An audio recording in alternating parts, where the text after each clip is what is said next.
പ്രവീണും തന്റെ family issues ഇതിനോടകം തന്നെ സോഷ്യൽ മീഡിയയിൽ വന്ന് പറഞ്ഞു കഴിഞ്ഞു. ഓരോരുത്തരും അവരവരുടെ പക്ഷം പിടിക്കുമ്പോൾ കുറ്റക്കാരിയാകുന്നത് മൃദുല മാത്രം. അല്ലെങ്കിലും എല്ലാ വീട്ടിലും എന്ത് പ്രശ്നങ്ങൾ ഉണ്ടായാലും അവസാനം ആ കുറ്റം എത്തുന്നത് വന്നു കയറിയ പെൺകുട്ടിയിലായിരിക്കുമല്ലോ.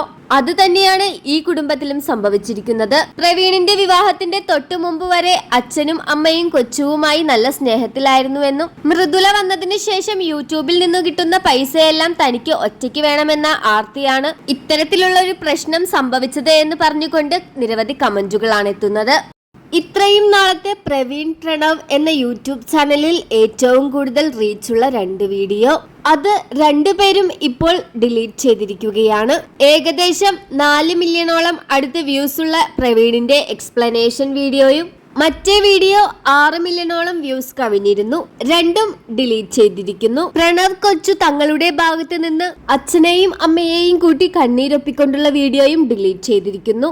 വീണ്ടും അവർ ഒന്നിച്ചിരിക്കുന്നു. കിട്ടാനുള്ള വരുമാനം കിട്ടുകയും ചെയ്തു, അത്യാവശ്യം റീച്ചും കിട്ടി, എല്ലാവരും അറിയുകയും ചെയ്തു. എന്നാൽ ഒരല്പസ്വല്പം നാണക്കേട് വന്നതോടുകൂടി ഇവരുടെ കസിൻ വരെ ഇവർക്കെതിരെ പല കേസിന്റെ കാര്യവും പറഞ്ഞതോടുകൂടി നാണക്കേട് കൊണ്ട് 2 പേരും ഒത്തുതീർപ്പാക്കി ഒന്നിച്ചിരിക്കുകയാണ്.